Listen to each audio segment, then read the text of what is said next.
All right. Welcome back to Last Second Sports, where we are giving you our take down to the last second. And tonight is a Spotlight Tuesday, and I got my man doing the running man over there. And I don't, but this is my guy, Suneil.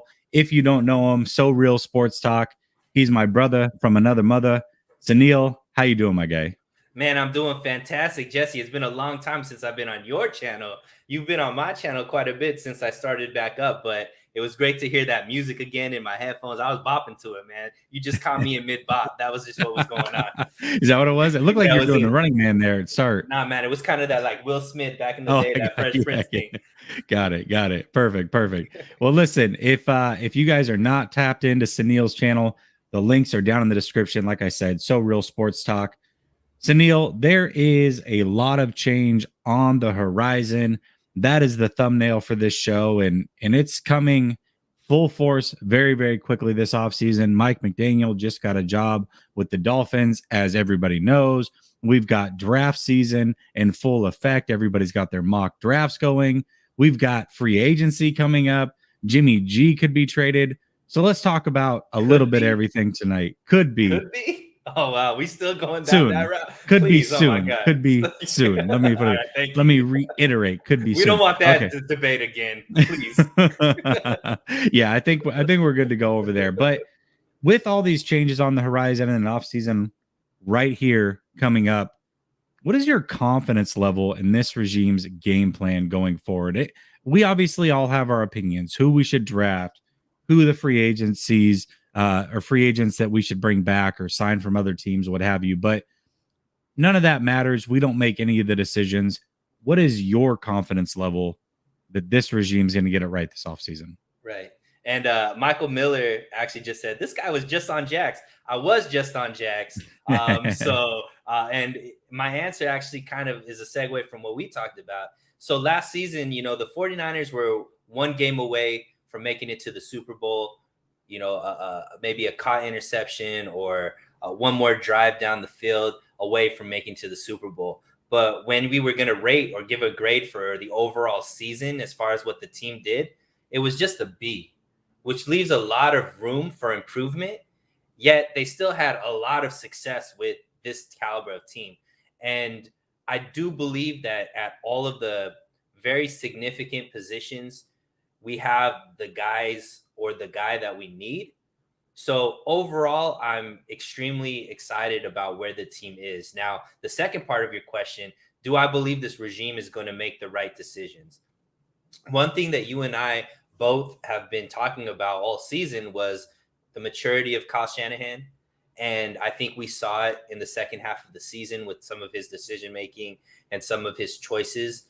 I also think that it's continued to be shown with this offseason. Bringing in a coach like Anthony Lynn, I think, shows a lot in the growth of Kyle Shanahan. I don't think 3 or 4 years ago we would see him make quite the move. I think D'Amico Ryan's coming back for a second season is huge for the team.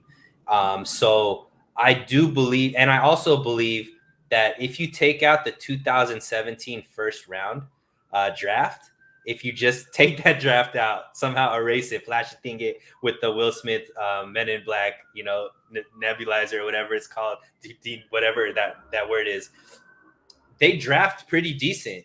And I think you found consistent starters out of every single draft. So I do believe that this regime is going to get it right.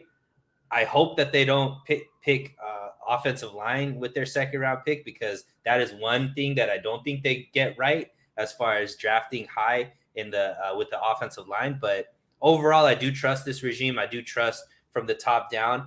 And I also believe that this culture is something that players want to play in. And they're not afraid to pay guys. So I think that with all of that being said, this is a destination that good players want to come to. This is the destination where good players want to stay. And we have a lot of good players that are on our team as well. So overall, I'm pretty excited about where we are. Not to mention the rest of the division seems like there's trouble. So it looks like the 49ers can be good, not only in this division, but also in the NFC for quite a long time. Michael Miller says this stuff is like Christmas to me. Yeah, I can tell, man. You've given us your whole game plan in about 14 seconds of show. I love it.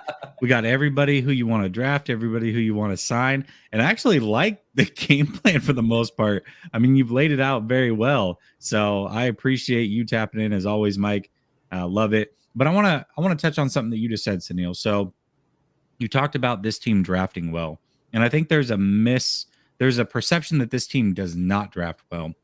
But there is actually a website that put this together, and they go back and they grade drafts not only based off of the players that they got, but players, or excuse me, assets that they had going into that draft, right? Compared to the players they got. So basically, what they came up with is the 49ers are a mid-tier drafting team. They rank about 15 overall. Now, they don't rank a draft until it's been 3 seasons, which I think is completely fair because it's impossible to fully know how good these players are going to be until the end of year 3 or beginning of year 3. Give all these players a couple years.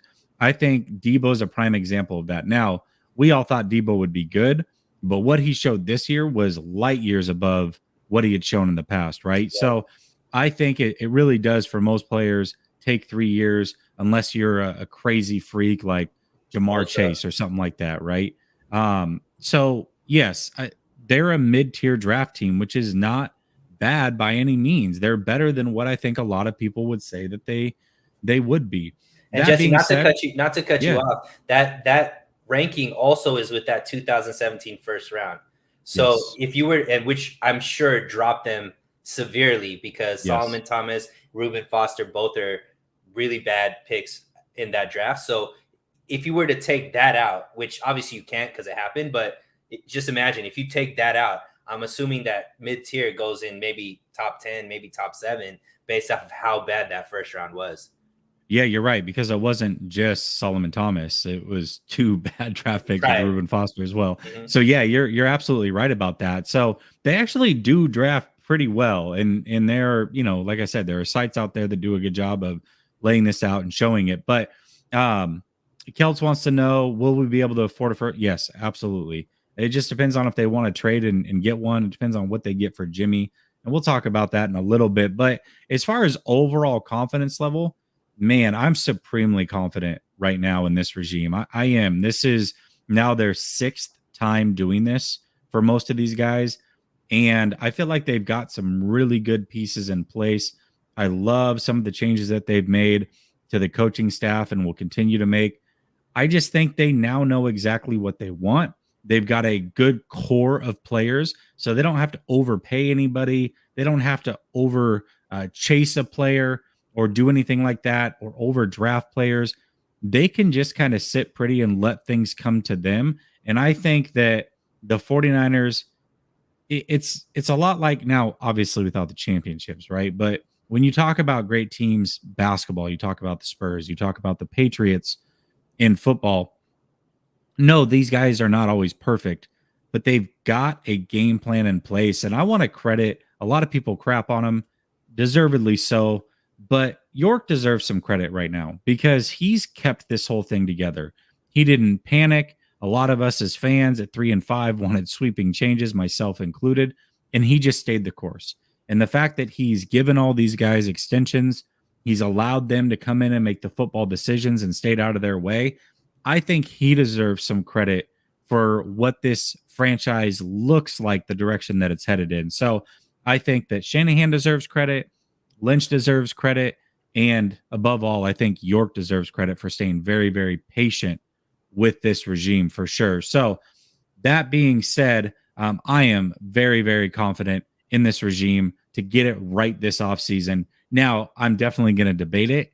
I'm going to talk about who I want, and I'm going to tell you where I think they missed. But overall, I think that their game plan, whatever it is going to be a solid one, and I trust it for sure. Lothar the Truth says, what's up, Jesse? Are you going to do a 49ers mock draft in the future? You know what, guys? That's a great idea. Obviously, mock drafts are one thing, but we do the call-in show every Wednesday. Maybe tomorrow we'll do multiple mock drafts with the call-in. How about that? So get ready, call in. We can do mock drafts together. I'll let everybody make their picks and we'll talk through it. I think that's a fantastic idea. And it's going to be wild because we know that there's going to be picks that we have that we don't even know yet. Yep. So with, the Jimmy being traded and, the compensatory pick, whatever that turns out to be. So yeah, I mean, who knows? I think the 49ers have shown an acumen to move up if they see a player that they want. So it's going to be Absolutely. interesting to see what they do in the draft. Yeah, I think so as well. And I'm sure Michael with seems those, excited. he is. Well, dude, it's a fun time of season. I got to tell you, Absolutely. Sunil, as you know, I started this channel during the off season last year, and I had a blast. It's a hard time to come up with content.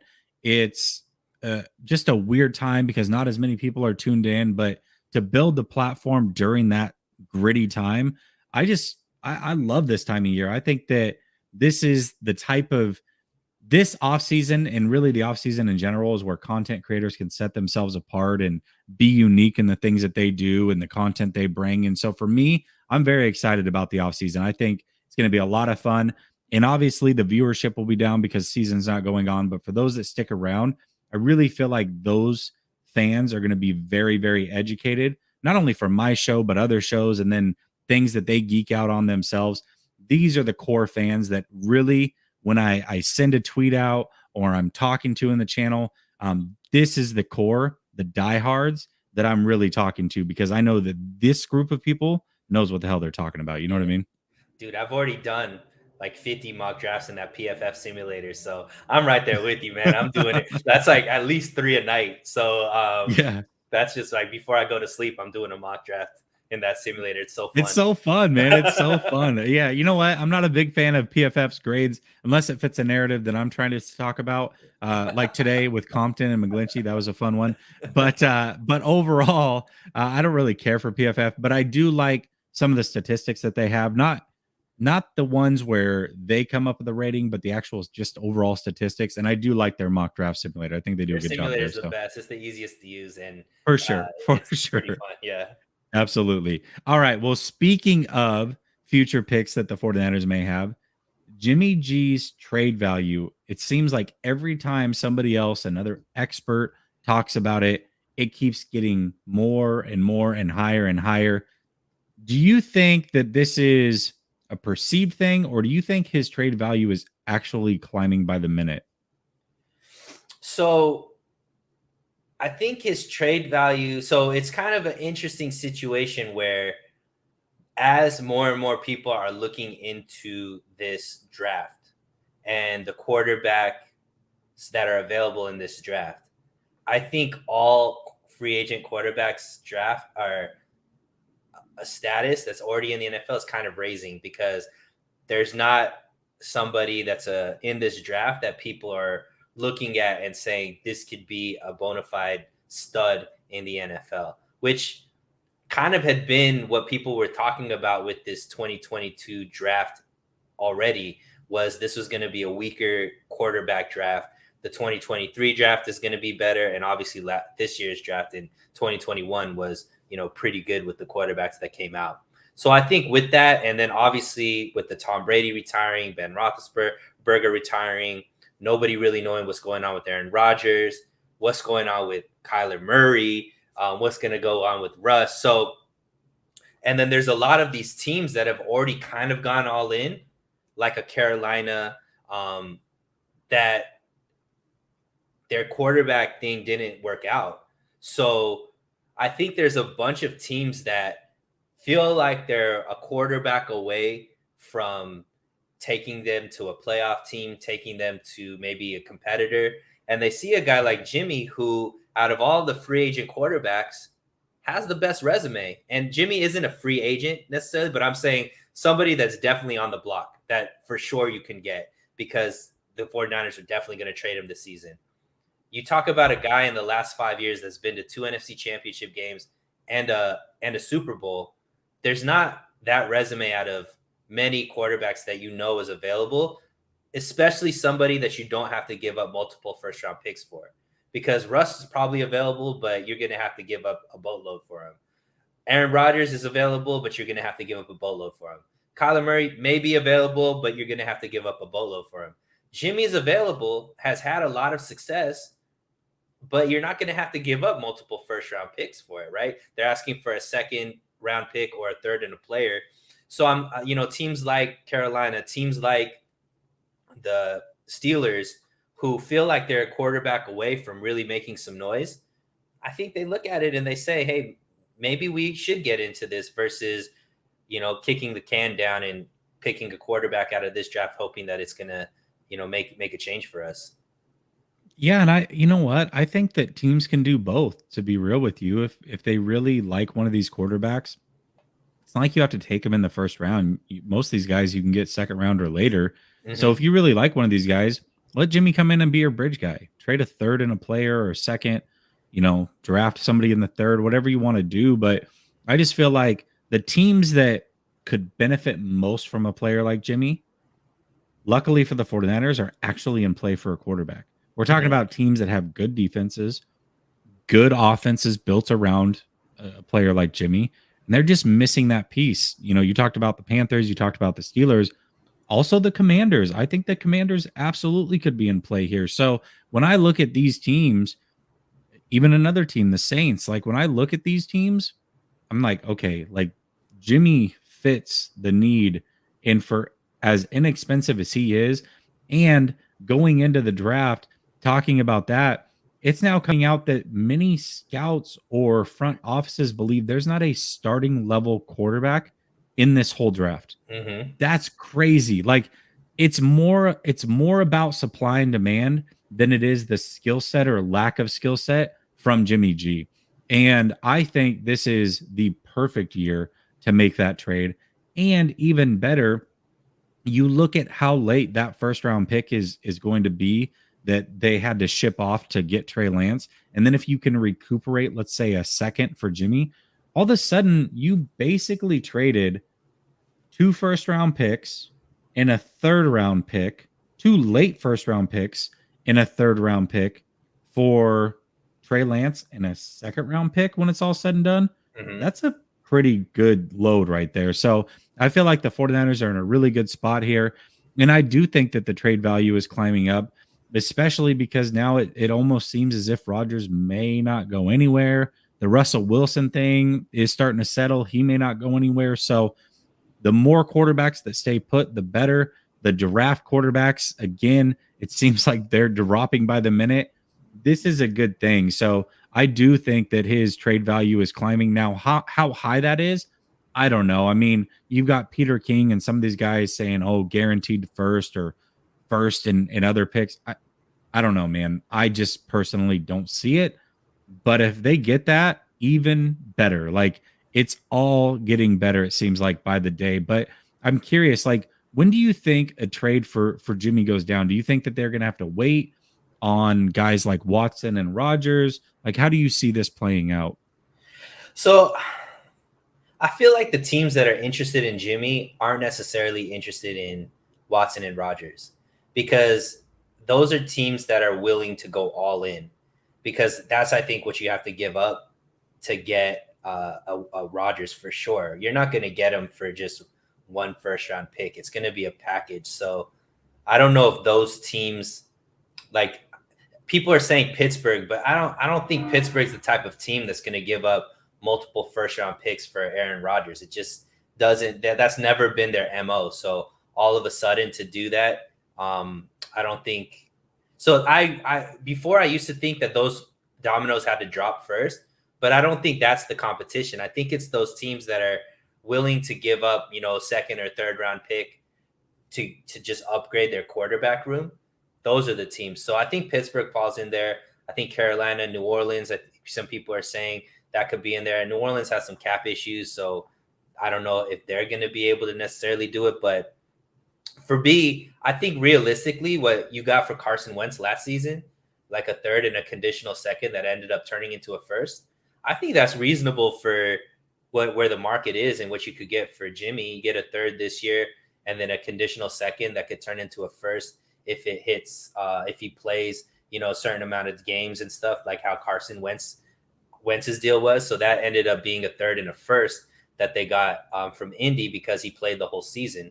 I think that's something that's reasonable that I think the 49ers would go for, because, you get another third this year. That would give you 3 thirds in this year's draft. you could package a couple of those and maybe move up to a second round. So you'd have 2 seconds.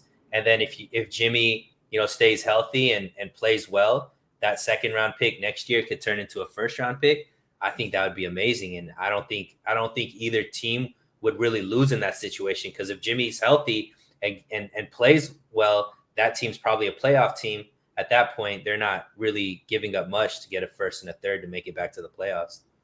Yeah, I'll agree with you on at least the Steelers. I don't know if they'll necessarily go all in after a quarterback that way, just because you're right, their franchise has never really been about that. But I definitely could see the Commanders and Panthers doing it. I mean, these are two middling franchises that really do have good teams and are that player away, I believe, from being real true competitors, especially because you look at their divisions, two worst divisions in football, arguably, right now. In the Right. NFC South with Tom Brady gone, and the NFC East. So to me, like, those are two really bad divisions. You get an Aaron Rodgers or a Watson, you're automatically probably winning that division. And then, who knows what happens from there. So I could see them going all in, but I just think there are multiple options. I mean, Denver, we know, needs a quarterback. Again, it all comes down to supply and demand. It's just like the economy. This is what it is. So yeah, I do believe Jimmy G's value is climbing. How much? I don't know. We'll figure it out, but I think it's there for sure. All right, let's talk about the draft a little bit. In this player in particular, Christian Watson. He's a receiver out of North Dakota State. People all over social media have taken a liking to this guy. They want him in a 49er uniform. Wide receiver, big body, fast. Played with Trey Lance. People have visions of Burrow and Jamar Chase dancing around in their heads as they go to sleep, counting the Super Bowl trophies. And I want to get your thoughts on it. I'll start with this one because I have some strong opinions on this one. To me, every year this seems to happen. There's a player that captures the imagination of 49er fans, and social media runs with it. It's groupthink and everybody jumps in on it. Last year it was Justin Fields, right? And for me, I didn't want Justin Fields, and it had nothing to do with the skill set of Justin Fields. I thought Justin Fields would be fine. I just felt like Trey Lance fit things better and would be a better overall player. So when everybody was zigging, I zagged. I think it's the same situation here. Everybody's got this groupthink. Everybody wants Christian Watson. He fits the measurables, college teammates with Trey. He's another weapon. I get all of that. But I feel like the 49ers are in a good spot at the receiver position for the most part. And there are so many other pressing needs on this team.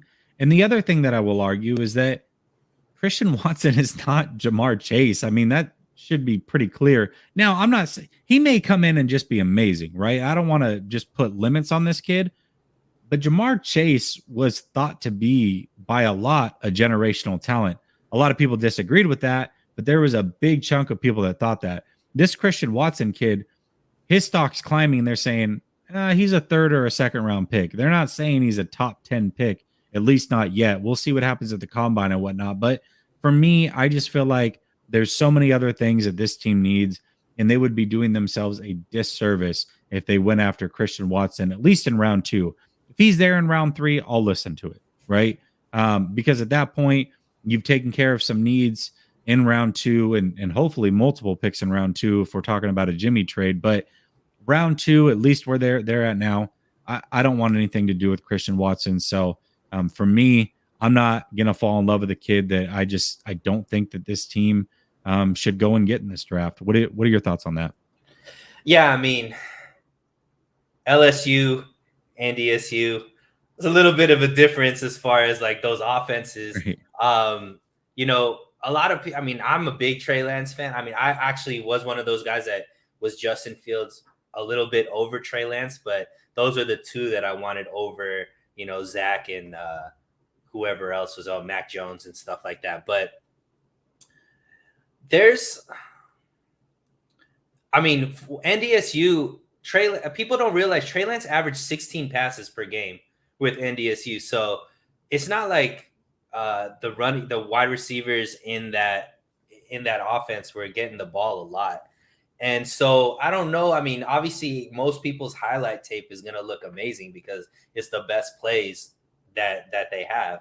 But I really feel like this is coming out of a lot of Brandon Ayuk confusion.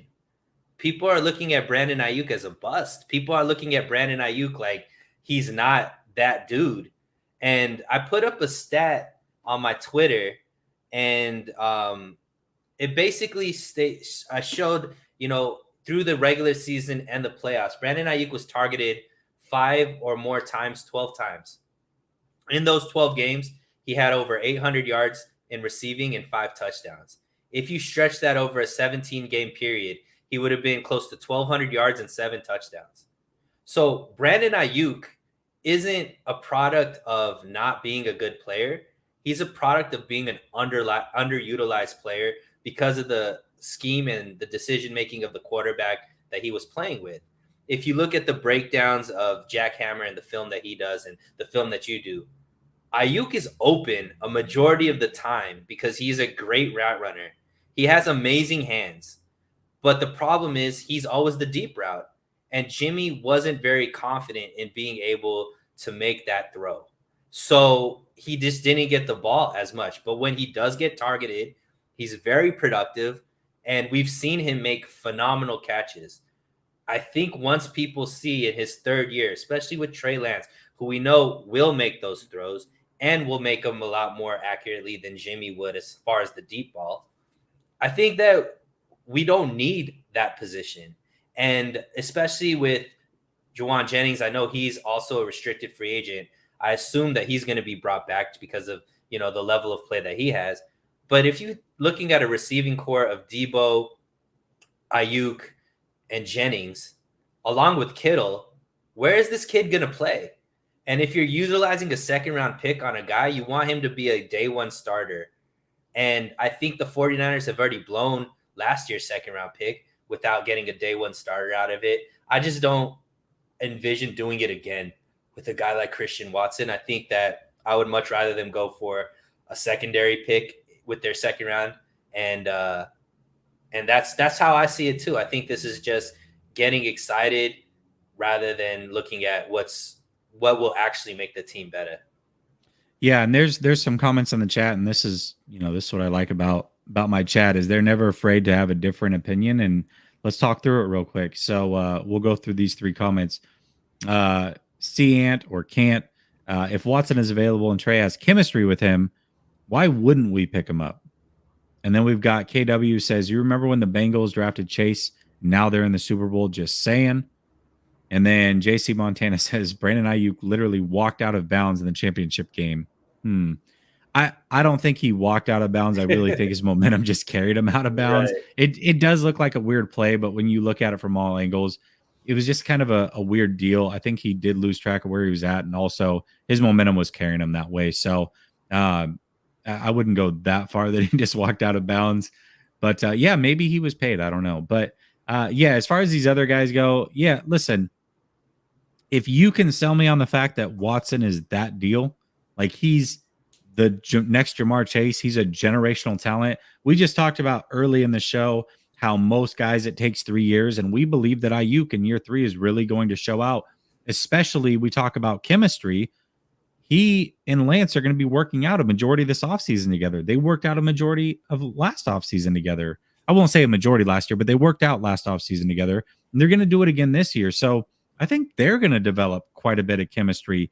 And let's not forget, I want to say his first completion in preseason was to none other, or his first pass rather, was to Brandon Ayuk. So he has chemistry with Brandon Ayuk. I think that's what I would rather build on. I'd rather build on a third-year pro who's shown flashes at this level that he does have chemistry with than a guy that he had chemistry with for a single season at the college level and hope that it pans out and the second round pick is worth it. Again, I'm not saying that Watson's not going to be good. The reason that I didn't want to draft Fields wasn't because I thought Fields was bad. I just didn't think what we needed and what Shanahan wanted to work with fit Fields' skill set. And that's kind of where I'm at with Watson. I don't know if Watson's going to be great. I don't know if he's going to be bad. I haven't watched a ton of film on him. But I can tell you nobody's talking about him like he's going to be the next deal at receiver. And so if you're going to spend a high pick on him, your highest pick in the draft, I think you got to go for a guy that's going to be that deal. Now, again, if he's there in the third round, I don't have an issue with it. But first pick round 2, I can't go. I can't go. But I appreciate what you guys are saying. I hear your opinions. And, you guys know what you're talking about. It's just difference of opinions here. Anything you want to add to that? Yeah, I mean, we got to be realistic with what this offense does. I think somebody mentioned it. I saw it's a run first team. It's not only a run first team. Shanahan's teams, just what he's offensive coordinator and the 49ers are bottom 5 in pass attempts per game. And this is dating back to him as offensive coordinator with the Atlanta Falcons. Bottom 5 in pass attempts a game.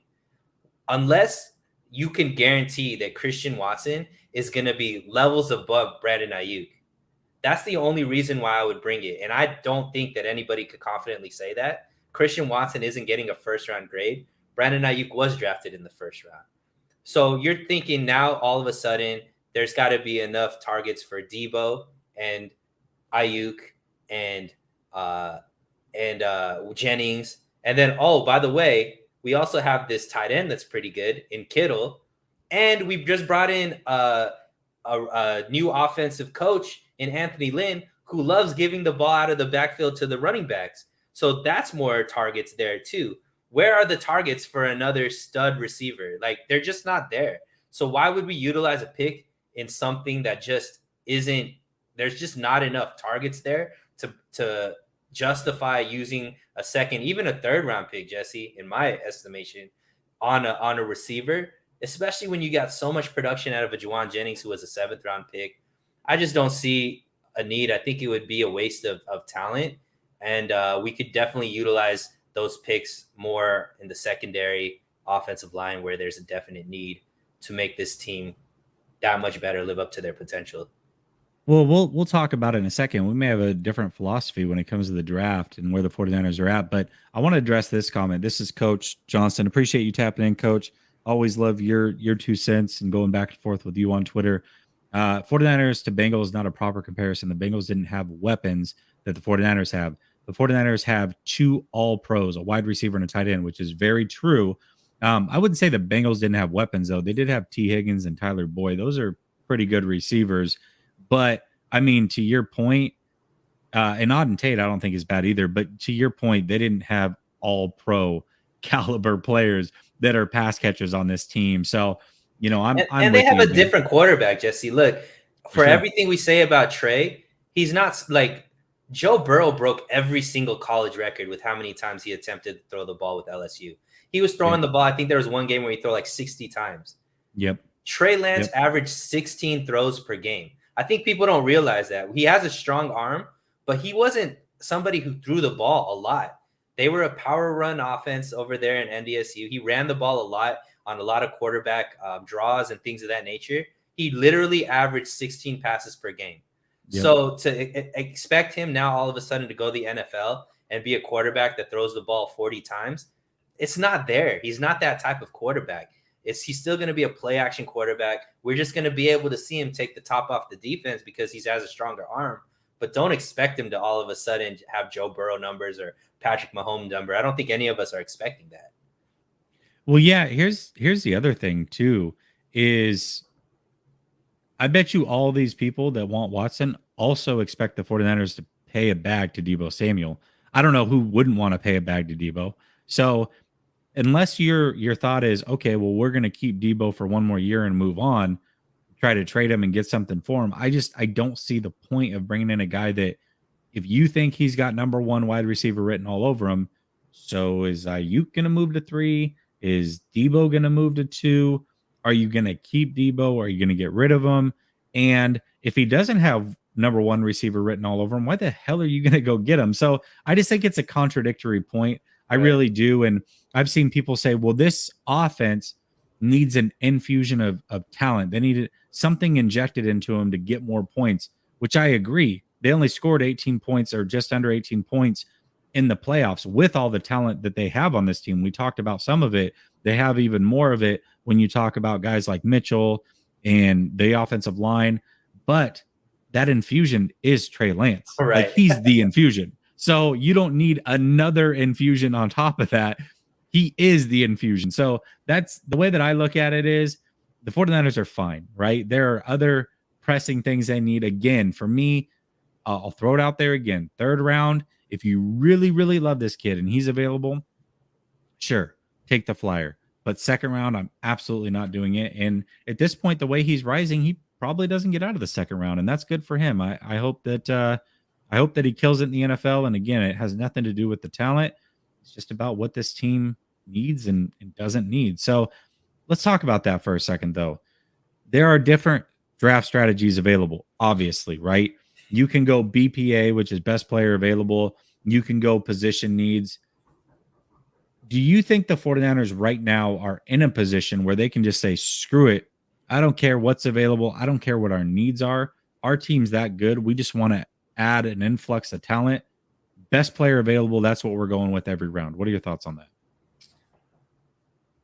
I think abridged. So what I mean by that is I think third round on, they could go best player available. But I think second round, they have to go best player available at specific positions. And I think those positions are like you're a bit heavy on edge rusher. I'm heavy on secondary. So either a corner or safety.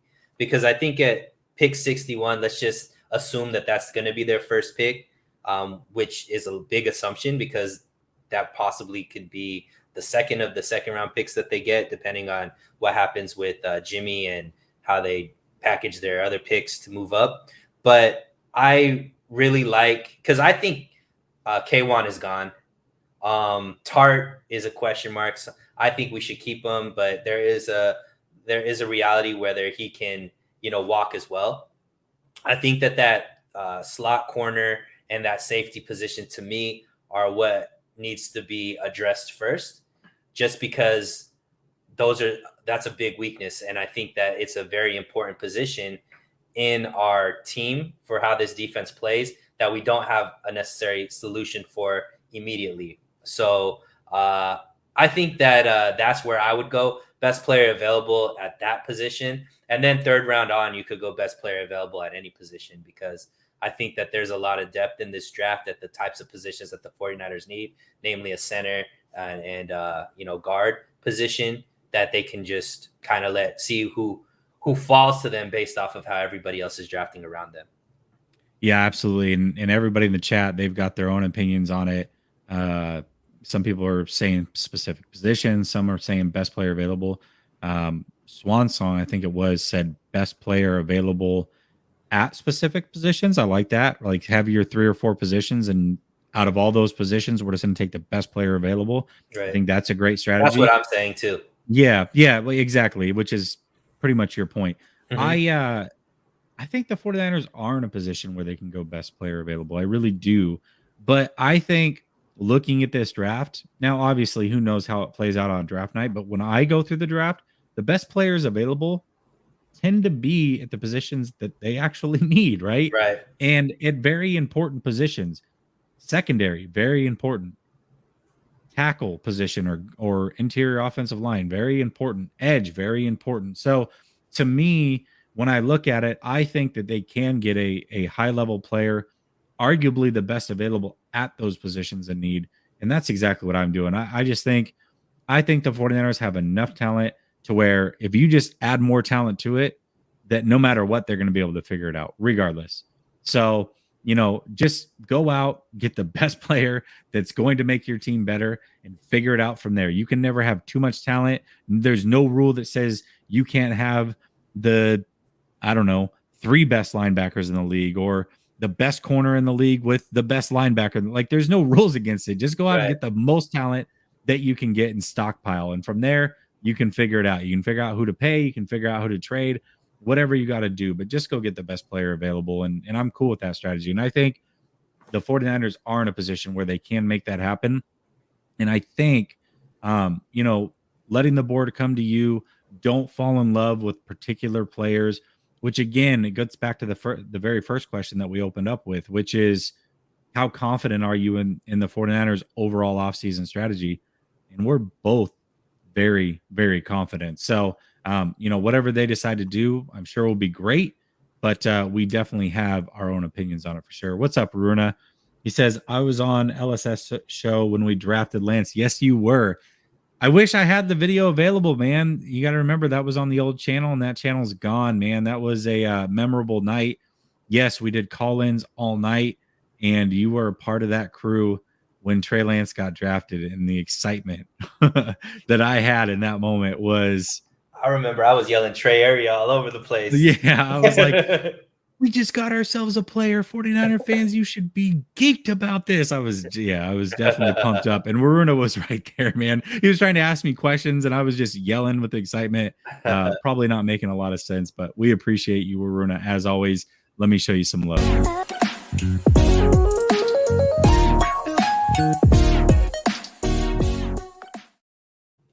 All right, y'all. Well, real quick, while we've clipped the over 80 mark watching, let me go ahead and plug Suneil's show once again. It's So Real Sports Talk. Link is down in the description. Make sure you go subscribe to his YouTube channel. We're going to be doing a lot together this offseason. This is probably my last Tuesday spotlight show in a while. I think Suneil and I are actually going to be making this a weekly thing. I'll get back to the spotlight deal once we get back to the regular season and we got more eyes on it. But I had a lot of fun bringing in a bunch of different content creators, shedding some light on them because I think that there's a lot of really good ones in the community that people aren't aware of. Suneil is definitely one of them. And like I said, I think we're going to be making this a regular thing throughout the offseason. So you're going to be seeing a lot of his ugly mug. So make sure that you go subscribe to that channel and watch him over there as well. But let's jump into this last topic real quick. And there's a lot of movement, or perceived movement, I should say, happening in the NFC. Aaron Rodgers, who knows what happens there, right? We talked about Kyler Murray. What a weird deal there, right? We're in the age now where social media plays such a factor in what's going on. And the fact that Kyler Murray scrubbed or had somebody scrub his social media account and remove everything that was related to the Cardinals, strange, right? He's obviously unhappy. There's something going on there. That's not by coincidence. Who knows? Does he go back to baseball? Does he want to get traded? I don't know. I think we'll get that figured out. But there seems to be a lot of changes happening in the NFC, much like there is with the 49ers. I think the 49ers changes are good. I think the changes that possibly might happen around them are good. But how do you see these changes impacting the San Francisco 49ers? Yeah, so the one team I'm not necessarily worried about getting much better this offseason is the Seattle Seahawks. I think they're either going to stay as is or they're going to press the reset button. I think that's their only two options. The team that I am worried about is Arizona. And initially, when I saw that Kyler Murray scrubbed everything off, my initial thought was, oh man, he must be upset. And that's the reason why he's doing all of that. Then I had Randon on my show last night, and he was like, well, what if it's that he heard that the Cardinals are shopping him to Green Bay to try to get Aaron Rodgers? And he heard about it through the grapevine and got upset. And that's why he did what he did, because him being upset came out of nowhere. They basically did everything for him, right? He's the coach that he likes is there. They got him talent all around him. The team has nobody says negative things about him in the organization. Everybody loves him. So for him to just all of a sudden be upset didn't make sense to me. But if he found out that, hey, they're shopping me to try to get an Aaron Rodgers. So basically what happened to Jimmy Garoppolo all those years with San Francisco might be happening with Kyler. And this is how somebody who doesn't have as much class as maybe Jimmy does would handle that. So this is what we would expect from somebody that's getting shopped. Like, I'm like, F you, I'm gonna, scrub you if you guys don't want me. I don't want to be here either, kind of thing. And if that happens, because Kyler Murray plus whatever to get Aaron Rodgers, if I'm Green Bay, that might be the best I could get, because you get another quarterback that can be, the franchise level quarterback. Plus, if there's some picks involved in that and stuff like that, then you still have a quarterback that you could get behind versus what other people are just giving, potential type stuff. And if Aaron Rodgers went to Arizona, I think that makes them the favorite because of Aaron Rodgers and what they have. Aaron Rodgers and D-Hop would scare me to see that twice a year. And especially with the defense that they have over there. And, they already are tough out for us with Kyler. And if you upgrade to Aaron, that to me would be scary. So that's the only wrinkle that would scare me. But yeah, I mean, I still think the 49ers are going to contend very well. I think they have a really, really good team. They're already playing, in the toughest division in the league. So I don't expect it to be easy by any stretch of the imagination, but it could be where the 49ers could dominate if somehow Arizona and Seattle collapses, because there has to be a window with the Rams with how much they've invested. So the 49ers are one of those teams, like you've mentioned in previous shows, that have a lot of veteran presence, but mixed in with a lot of young contracts, up and coming players. So they're not as strapped as some of these other teams. So it's just what happens with Arizona, my man. That's where I'm really like worried. If they get Aaron Rodgers, that's something different. Yeah, that's man. That never even crossed my mind. That's an interesting take. There's a lot of people in the chat talking about the Titans and Aaron Rodgers. So I did a couple weeks back. I brought up the Titans as a dark horse for Aaron Rodgers, along with the Colts. I think both of those would be great destinations for him. It doesn't sound like the Titans will be able to pull it off. Sounds like they have something like a $50 million cap hit if they move off of Tannehill. That's You can't recover from that. Like, that's just too much, especially when you're trying to bring back guys or re-sign guys like Henry. You can't really make that happen. So I doubt that happens. So don't worry too much about that. But man, Rodgers to Arizona, that's interesting. And if I'm the Packers, I'm doing that in a heartbeat. Like, if you're telling me I'm getting Kyler Murray for Aaron Rodgers, I got to do it. Like, Rodgers is the better player. I don't think there's a debate about that. But how much younger Kyler is and how good he is and how long you could have that for, man, I got to make that move. I absolutely have to. So And I doesn't don't the know. response make more sense if it was something like that versus It he just does. all of a sudden become upset over It does. never hearing about it before? Yeah, I mean it does for sure. Man, that's that's an It's the interesting only one. thing that made sense, because Yeah. Kyler Murray, I mean, he is somebody that has bad body language and stuff like that, but you've never heard anything negative come out of his mouth about the team. And as far as what they've done to build around him, any quarterback should be happy with it. I mean, they brought you in DeAndre Hopkins, they brought you in Green, they brought you in, studs on defense. And so for him to just all of a sudden be anti-Arizona, the only thing is, hey, they don't want me. That's the only response that makes sense. Yeah, that's a possibility. I mean, these things happen, right? There are probably perceived or talked about trades all the time in the NFL that you just never hear about. Mm-hmm. Maybe one made it to him. I don't know if it would necessarily be that, but it is interesting that he's kind of fallen in love with playing with Evans all of a sudden in Tampa. I don't know. Whole thing is very interesting. And he always struck me as a guy, again, I don't think he's a malcontent in any sort of fashion. I don't think there's any evidence to say that he's ever been that way. So the fact that this came out of nowhere is a bit strange, but I always did question his love for football. It seemed like baseball was obviously always an option for him. What sport does he truly like better, right? Like, he chose football, but that doesn't have to be a forever thing. Like, maybe he really wants to try his hand at baseball. I don't know. Who knows what's going on there? Or maybe it's nothing and everybody's trying to make a big deal out of Right. it.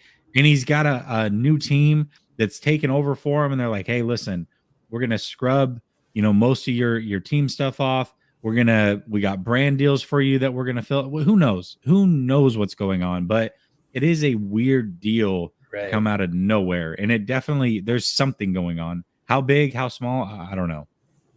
Right. I mean, any team that comes in, if your first move is to unfollow the team that's paying you and potentially paying you, because he's looking probably at a 35 to $40 million a year deal, right? He's the next guy up technically as far as caliber of player, with the quarterback pay constantly going up. You would think that this would be the stupidest move to make, to really just have this be what's surrounding you as far as news. So for me, where there's smoke, there's fire.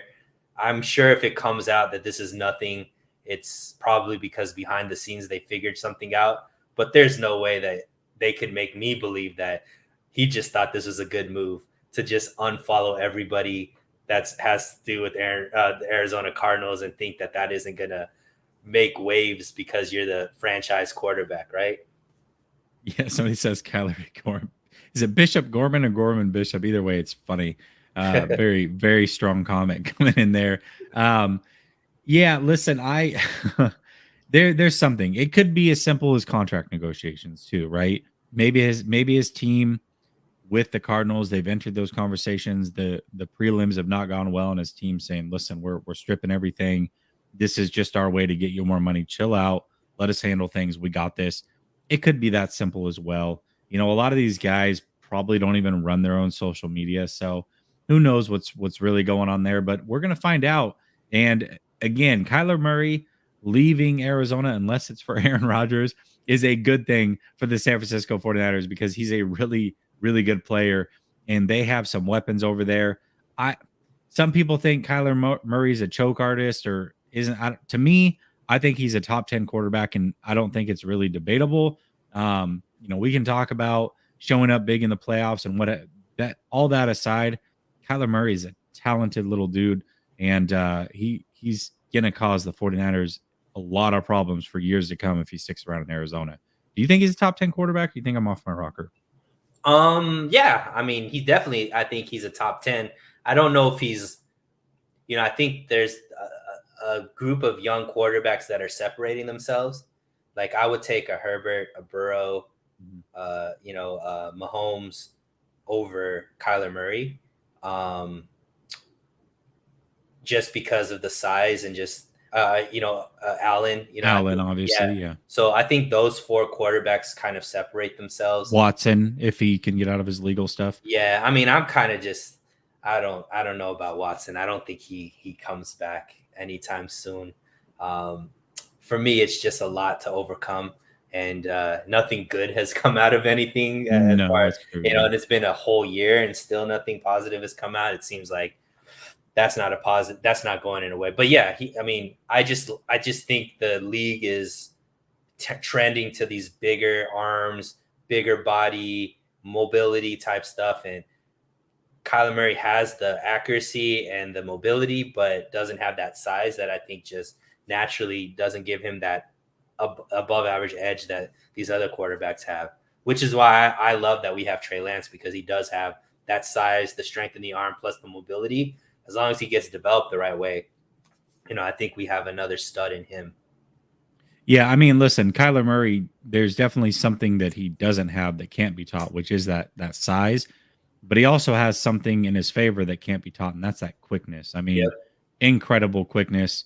I don't know if there's anybody quicker than him. There are players that are faster for sure, but that dude is quick. So Lamar Jackson's another one that we probably didn't talk about that we should say that I would take him. If we're doing quarterbacks over the next 5 years that I'd rather have over Kyler, there's not more than maybe 6 or 7. Like there just isn't. Guys like Stafford and Rodgers are going to be retiring. Obviously, Tom Brady retired. We don't know what the heck's going to happen with Watson, but and obviously we have guys like Trey Lance that we have high hopes for, but until we actually see it play out for a couple of years, we can't. I can't put Trey Lance above Kyler now. Like that would be disingenuous, And I'm a huge Lance guy, but that would be disingenuous. It just would be. So, yeah, I mean, for the next 5 years, I'm definitely taking Kyler top 10, and it's really, really easy to say. So if Burrow wins the Super Bowl, does he go to 1? No, Allen. I mean, to me, I think Allen's the best quarterback in the NFL right now. I think Burrow has some intangibles that you can't just. Dude, he wins wherever he goes, bro. Okay, but let me argue this. This is a great topic. I love this. Okay, let me argue this. Can we say that Allen doesn't have the intangibles? What more could he have done for that team to win those games in the playoffs? We're talking 9 touchdown passes in 2 playoff games. Basically, he played perfect football for 2 games. His team lost, sure, but 9 touchdown passes and his team lost. Like, that's not his fault. Like, dude, I don't think ice waters in his veins.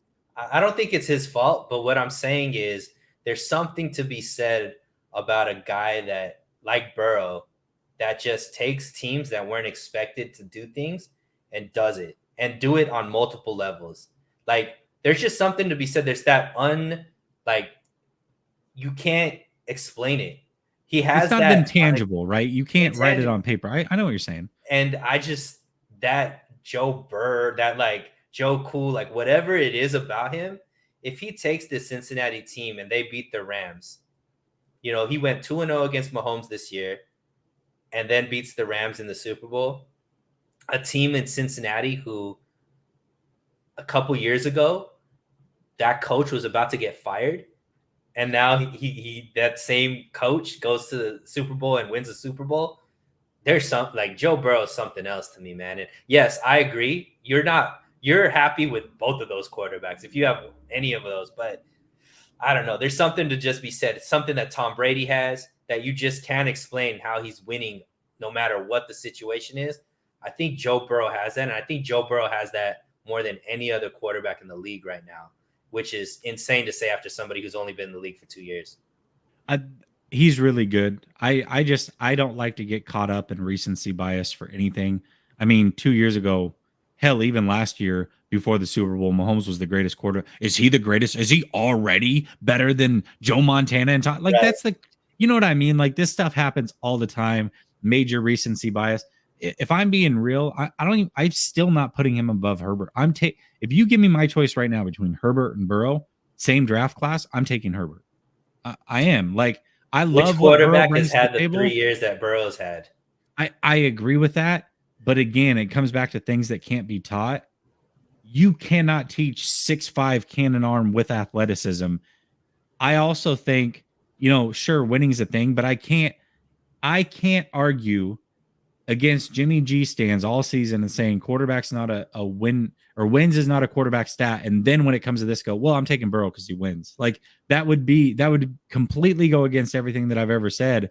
So if I'm just looking player for player, yes, there is an intangible that I can't put my finger on. That same intangible that I can't put my finger on also had me lower on Burrow going into the draft. And obviously, I mean, he's proven me wrong there, but I still think Herbert is that deal. I think he has everything available to him. And I think that sometimes magical things happen, right? In whether it's injuries, whether it's luck, whatever. And right now they've got a great thing happening in Cincinnati. Hell, I hope they win the Super Bowl. I've got a friend that's a huge Bengals fan, but if I have my choice, I can't go recency bias. I'm taking Herbert over him. I'm taking Mahomes over him. I'm definitely taking Allen over him. I genuinely think Allen is the best quarterback in the league right now as it stands, and he's only getting better. So those three guys I'm taking over him. I'll hear the argument of Burrow over any of them. Like if you really want to make it, I'm not saying, oh, you got no chance in this argument. But for me personally, no, man, I'm taking those three over him. Yeah, and I mean, I'm not saying that I'd sit here and take Burrow, but there hasn't been a quarterback that in a while that you just look at and you're just like, dog, this dude is different, right? Just because of, you know, and I say that about Josh Allen. I say that about Herbert. I've said that all season, like, yo, these guys are different. But what he's done 3 years ago with LSU, having the year that he had, then last year Cincinnati actually looked good. Then he has a season-ending injury to come back the year after his first full season, take a team to the Super Bowl that has no business being in the Super Bowl with the other teams that are there in the AFC, right? And that's taking nothing away from Cincinnati. I'm just saying that was a really good division for him or conference for them to be in the Super Bowl. I mean, you just hats off to him, man, because he's just a winner. And I wouldn't put him in the same category as Jimmy because I don't think that the team is winning in spite of. I think the team is winning because of him. You know, so that's I agree with that. No. I completely agree with that. I can't throw out all the things that I can put a finger on the actual intangibles. And also, again, now if I just thought these other quarterbacks were first of all, Mahomes already has a ring, 4 straight AFC championships. So listen, I mean, we know he's he's a player, right? Yeah, he's certified. Josh Allen, he's certified. Yeah. Josh Allen, right? We're talking about 9 touchdowns. He basically played perfect throughout the playoffs. Like, Right. couldn't have done any more. So we know he's legit. Herbert, we haven't seen it yet in the playoffs. Herbert, but I wouldn't say certified quite yet. He's not certified yet. He's definitely not certified. But man, I don't have any doubts that if he was in the playoffs, that he would put on a show. Like, I think he's just a hell of a player. So I do. I like them all. And by the way, Gronkowski agrees with you. He said if there was one player or one team he was going to go play with, if he continued his career, he would like it to be Cincinnati, because he thinks he sees a lot of qualities in Burrow that Tom Brady had. So he doesn't disagree. I mean, Gronkowski's a great player. And for him to say that, that's high praise. And I think a lot of people are taking notice, and Burrow deserves all of his credit, all of his flowers. The fact that we're even considering him as a top 7 guy at this point and top 5 going forward. I mean, that nobody would have said that a year ago. Nobody would have put him in their top 10 a year ago, especially coming off of a catastrophic knee injury. So the fact that he's climbed his way up there is a testament to how good he is as a player and what we actually do think of him, for sure. All right, y'all. Listen, what's up? Take a dump here. I know he's always got funny comments. He's I watch while I dump. Yeah. Listen, a lot of us do. In fact, Vish and I had a good back and forth in Twitter Spaces where we're talking about podcasts are the best thing to listen to while you shower. So there you go. Like, everybody does whatever they got to do, but as long as you're tuned in here, man, we'll take it. Listen, everybody that's tuned in, if you have not done so yet, make sure you subscribe, like, hit the bell notification. It helps all the algorithms. And make sure that you subscribe to Suneil's channel. Again, we're going to be doing this pretty much every Tuesday going forward. So hopefully you enjoyed his content, and you'll see him very frequently over here. Link is down in the description. Appreciate each and every one of you. I also want to address this real quick, because I had put up a tape on Nick Bonito, or a review on Nick Bonito, the edge rusher out of Oklahoma, last night. I ended up having to take it down. There was some copyright issues with college film that I cannot show. So all of the full film breakdowns are going to remain on Patreon, and I will continue to do quick 4 and 5 minute breakdowns of these players, like a recap, but it cannot include any college film. Obviously, it's not worth it to cut the channel. So if you want a full breakdown with the film, subscribe to the Patreon. Link is down in the description. But if you're just cool watching here on YouTube, I will give you a 4 or 5 minute just breakdown on these players without the film, and we'll also be writing about it for all 49ers Sports Illustrated. Appreciate each and every one of you. Shay Lewis coming in. I showed you. You didn't show me Nick Bonito. Get out of here. Gosh, I hate this guy. Actually, I love him. He's amazing. I love the $1.99 too, just coming right under. Like, I know, just under $2. What a cheap piece of, you're a cheap piece of crap, Shay. Golly. Hey, those pennies matter, bro. They do. Absolutely. No, Shay's my guy, man. We go back and forth on Twitter. He's hilarious. Let me show you some love real quick before we get out of here.